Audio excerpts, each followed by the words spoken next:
छींकने से, खांसने से, झुकने से या फिर कूदने से अगर आपका पेशाब अपने आप निकल जाता है, आपका यूरिन लीक कर जाता है, तो ये नॉर्मल नहीं है। इसे हम स्ट्रेस यूरिनरी इनकॉन्टिनेंस कहते हैं, जो कि लगभग 30 से 40% महिलाओं में कभी ना कभी पाया जाता है। सुन के बहुत ही अबनॉर्मल सी सिचुएशन लगती है, लेकिन फ्रेंड्स ये फीमेल्स में बहुत कॉमन है और ये एक बहुत ही एम्बैरसिंग सिचुएशन है। अगर आप पब्लिक में हो, फ्रेंड्स के साथ हो, फैमिली के साथ हो और आपका अपने आप पेशाब हो गया, कितना एम्बैरसिंग है ये। इसकी वजह से महिलाएं इसे डिस्कस नहीं करती है, ये प्रॉब्लम्स किसी को बताती नहीं है, जिसकी वजह से इनकी क्वालिटी ऑफ लाइफ इफ़ेक्ट होती है और मेंटल स्ट्रेस बढ़ता है। पेशेंट की जो मानसिक स्थिति है वो कहीं ना कहीं इफ़ेक्ट होती है। इसलिए फ्रेंड्स, आपके इसी प्रॉब्लम को, स्ट्रेस यूरिनरी इनकॉन्टिनेंस को, आज हम वीडियो में डिस्कस करेंगे। ये प्रॉब्लम क्या होती है, किन महिलाओं में ज़्यादा देखने को मिलती है, क्या ट्रीटमेंट ऑप्शंस है। स्ट्रेस यूरिनरी इनकॉन्टिनेंस, जैसे हमने बात किया कि स्ट्रेस के सिचुएशंस में जब आपके पेट का, आपके जो इंट्रा एब्डोमिनल प्रेशर है जब बढ़ता है, उसकी वजह से आपका यूरिन अपने आप लीक हो जाता है। जो आपकी जो पेशाब की थैली है, जब इंट्रा एब्डोमिनल प्रेशर बढ़ने की वजह से यूरिन को होल्ड नहीं कर पाती है, पेशाब रुकता नहीं है, अपने आप हो जाता है, इनवॉलेंट्री लीकेज हो जाती है। इसे हम स्ट्रेस यूरिनरी इनकॉन्टिनेंस कहते हैं। थोड़ा फ्रेंड्स हमें नॉर्मली समझना होगा कि हमारा जो ये सिस्टम है यूरिनेशन का, पेशाब करने का, वो कैसे वर्क करता है। जो पेल्विक फ्लोर की मांसपेशियां हैं उसके थ्रू ही यूरेथ्रा पास करती है। जो हमारे पेशाब की थैली का जो मुंह होता है वो पेल्विक फ्लोर के थ्रू पास करता है। ये पेल्विक फ्लोर का सही होना बहुत ज़रूरी है ताकि जो हमारा ये जो मिक्सचुरेशन का साइकिल है वो सही से चले। अगर किसी कारणवश ये जो पेल्विक फ्लोर के मसल्स है कमज़ोर हो जाते हैं तो ये स्ट्रेस के सिचुएशंस में ब्लैडर को सपोर्ट नहीं कर पाती है और आपका यूरिन लीक कर जाता है, आपको स्ट्रेस यूरिनरी इनकॉन्टिनेंस होता है। कुछ महिलाओं में स्ट्रेस यूरिनरी इनकॉन्टिनेंस ज़्यादा देखने को मिलता है। प्रेगनेंसी के दौरान, प्रेगनेंसी के हार्मोन्स की वजह से प्रेग्नेंट महिलाओं में यूरिनरी लीकेज बहुत कॉमन है, जो कि डिलीवरी के बाद यूजुअली ठीक हो जाती है। वेजाइनल डिलीवरी जब स्पेशली जब पेशेंट की मल्टीपल वेजाइनल डिलीवरी पास्ट में हुई है, यानी कि नॉर्मल डिलीवरी पास्ट में बहुत सारी हुई हैं, या फिर लास्ट डिलीवरी में बहुत देर तक अगर लेबर चला हो, तो वैसे केसेस में जो नर्व्स होती है पेल्विक फ्लोर की वो कई बार डैमेज हो जाती है और पेल्विक फ्लोर वीक हो जाती है, जिसकी वजह से डिलीवरी के बाद इनकॉन्टिनेंस काफ़ी कॉमन है। लेकिन यूजुअली इस टाइप की जो इनकॉन्टिनेंस होती है डिलीवरी के बाद वाली अपने आप समय के साथ ठीक हो जाती है।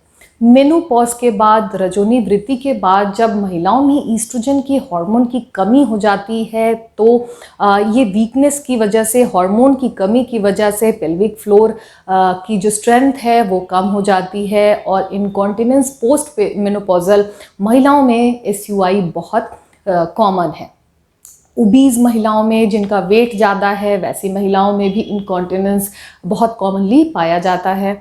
कई बार हार्ट डिजीज़ के पेशेंट्स में, डायबिटिक पेशेंट्स में, किडनी के फेलियर के पेशेंट्स में स्ट्रेस यूरिनरी इनकॉन्टिनेंस काफ़ी कॉमन है। अगर आपको डायूरेटिक्स आपके डॉक्टर ने एडवाइस किया है, डायूरेटिक्स वो दवाइयाँ होती है जो कि आपके शरीर से पानी को निकाल देती है बाहर। इसकी वजह से हमेशा आपका यूजुअली डायूरेटिक्स लेने वाले पेशेंट को बार बार यूरिन लगता है, बार बार पेशाब करना होता है, क्योंकि आपका जो शरीर से पानी बाहर निकाला जा रहा है। तो डायूरेटिक्स यूज़ करने वाले पेशेंट, एंटी डिप्रेसेंट आप अगर लेते हैं, एंटी साइकोटिक्स यूज़ करने वाले पेशेंट्स में SUI काफ़ी कॉमनली पाया जाता है। तो अगर ये बीमारियां हैं आपको और आपको SUI हो रहा है तो आप अपने डॉक्टर से इस चीज़ को लेके कंसल्ट करें। कई बार इन दवाइयों को चेंज करके ही या जो अंडरलाइंग प्रॉब्लम है उनको ही सॉल्व करके हम SUI की प्रॉब्लम को सॉल्व कर पाते हैं।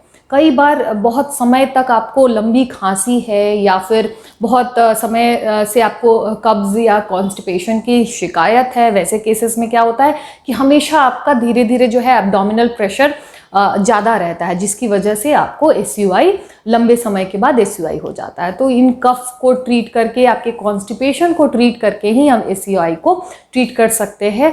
इसलिए हिस्ट्री प्रॉपरली ऐसे केसेस में लेना बहुत ज़रूरी है। इन सारी चीज़ों को हमने जब रूल आउट कर लिया, तो जब हम एग्जामिनेशन करते हैं कई बार महिलाओं को प्रोलैप्स होता है। प्रोलैप्स वो कंडीशन होती है जहाँ पे महिला की जो गर्भाशय है वो आपके इंट्रोइटस से बाहर आ जाती है, यानी कि नीचे आपका बच्चेदानी खिसक के नीचे आ जाती है।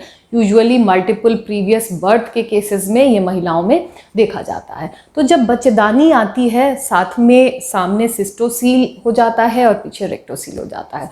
सिस्टोसील के पेशेंट्स में भी SUI काफ़ी कॉमनली देखा जाता है, लेकिन ये वो कंडीशन है जिनमें अगर हम प्रोलैप्स को ठीक कर देंगे तो आपका SUI अपने आप ठीक हो जाएगा। इसलिए बहुत ज़्यादा इसमें कंसर्न नहीं होता है। जब हमने प्रोलैप्स ठीक किया तो आपका SUI भी ठीक हो गया।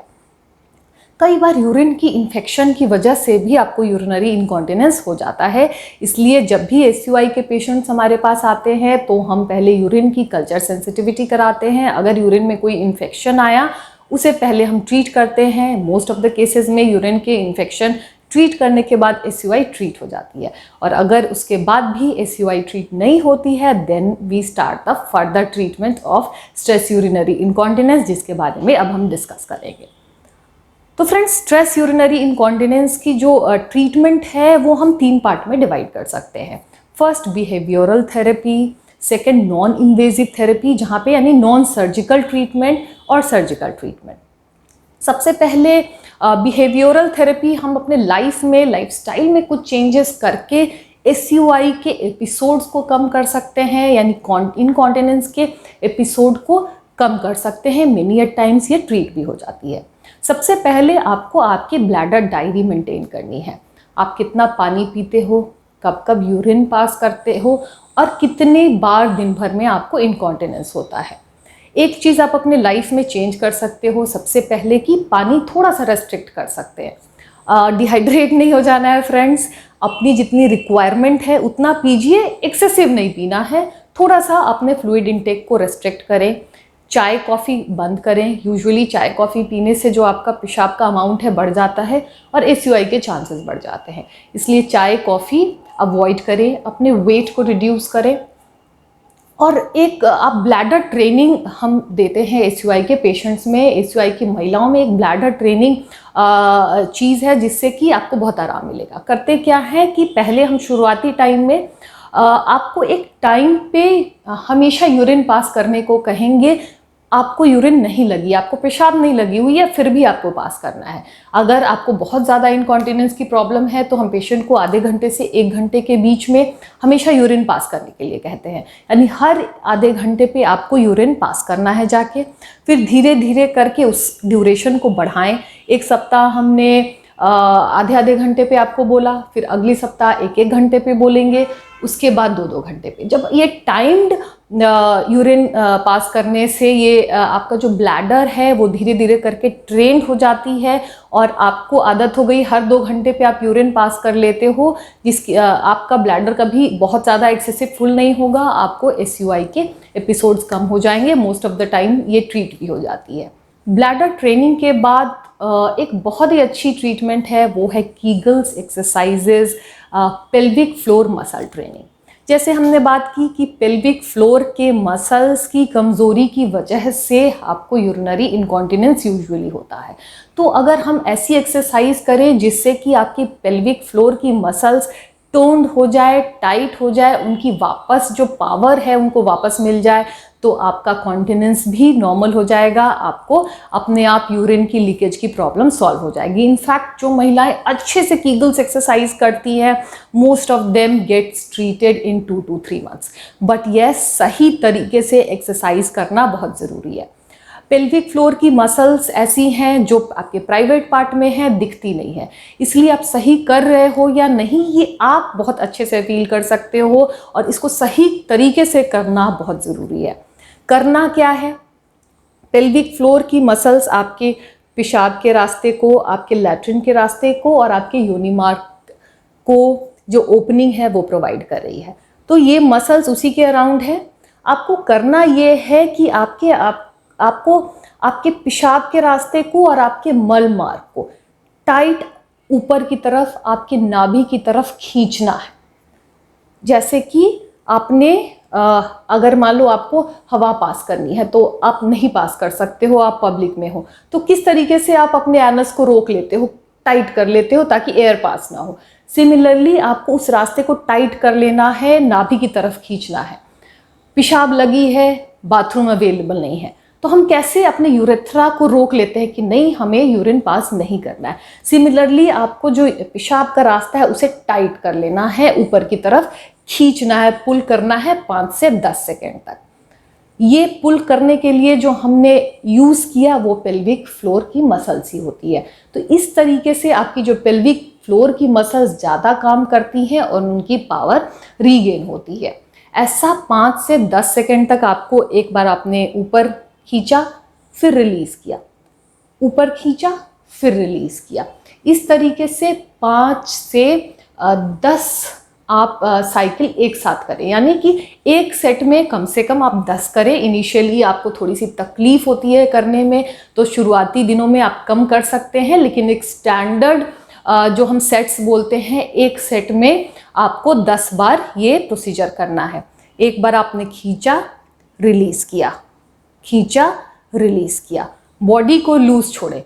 बॉडी को अगर आप ऐसे टाइट कर लोगे तो आपको लगेगा कि हमने पेल्विक फ्लोर को खींच रखा है, बट एक्चुअली आपकी अपर बॉडी की मसल्स काम कर रही होती है। आपकी बॉडी पूरी लूजन होनी चाहिए। आप 2 पोजीशंस में इसे कर सकते हैं, या तो बैठ के या फिर लेट के, जैसे कि इस पिक्चर में दिखाया गया है। बैठ के आप काम करते टाइम ऑफिस में भी इस प्रोसीजर को कर सकते हैं, जो एक बहुत इजी प्रोसीजर है। और यूजुअली आपको 3 सेट्स दिन भर में करने हैं, यानी सुबह दिन शाम करके अगर इसे आप रेगुलरली करते हैं तो 3 महीने में, 2 से 3 महीने में आपको रिजल्ट्स दिखने लगेंगे। मोस्ट ऑफ द पेशेंट 3 महीने की Kegels exercise, pelvic floor muscle training के बाद यूजुअली कॉन्टिनेंस को रीगेन कर लेते हैं और लीकेज के एपिसोड्स काफ़ी कम हो जाते हैं ना। अगर इसके बाद भी आपका जो यूरिनरी इनकॉन्टिनेंस के एपिसोड्स ठीक नहीं होते हैं तो सर्जरी एक ऑप्शन है, जहाँ पे हम स्लिंग प्रोसीजर्स करते हैं। एक मेश के माध्यम से हम जो आपका यूरेथ्रा है, जो ब्लैडर का जो ब्लैडर के बाद जो पाइप होती है, जो यूरेथ्रा होता है, उसे हम स्लिंग के माध्यम से सपोर्ट कर देते हैं, जिससे कि स्ट्रेस के कंडीशंस में यूरिन पास नहीं होता है। बट यस, सर्जिकल प्रोसीजर्स के अपने कॉम्प्लिकेशन हैं, इन्फेक्शन, ब्लीडिंग, कई बार स्लिंग इरोजन्स भी इन ऑपरेशंस के बाद देखने को मिलता है, इसलिए ये ऑपरेशंस बहुत फेमस नहीं है। इसलिए आजकल नॉन सर्जिकल इंटरवेंशंस डेवलप हुई हैं, जैसे कि CO2 laser therapy, high fame, high intensity focused electromagnetic therapy, PRP therapies, high few therapy, high intensity focus ultrasound therapy. ये कुछ नॉन इन्वेजिव तरीके हैं जिसको यूज़ करके हम आजकल देख रहे हैं न्यू थेरेपीज़ है, बट रिजल्ट्स बहुत अच्छे मिल रहे हैं। So behavioural therapy, Kegels exercises and non surgical therapies कुछ अच्छे ऑप्शंस हैं जिससे कि हम स्ट्रेस यूरिनरी इनकॉन्टिनेंस को ट्रीट कर सकते हैं। तो फ्रेंड्स, इस वीडियो में हमने जाना कि yes, stress urinary incontinence normal नहीं है, इसे लाइटली ना लें, और सबसे इम्पोर्टेंट इसका ट्रीटमेंट है। इसलिए अगर आप इसे छुपा के रखेंगे तो हम इसे ट्रीट कैसे करेंगे। आप अपने प्रॉब्लम को लेके आगे हमारे पास आइए, we will try to treat you. अगर इस वीडियो से रिलेटेड कोई क्वेश्चन है तो प्लीज़ कमेंट बॉक्स में ज़रूर पूछें। Thank you.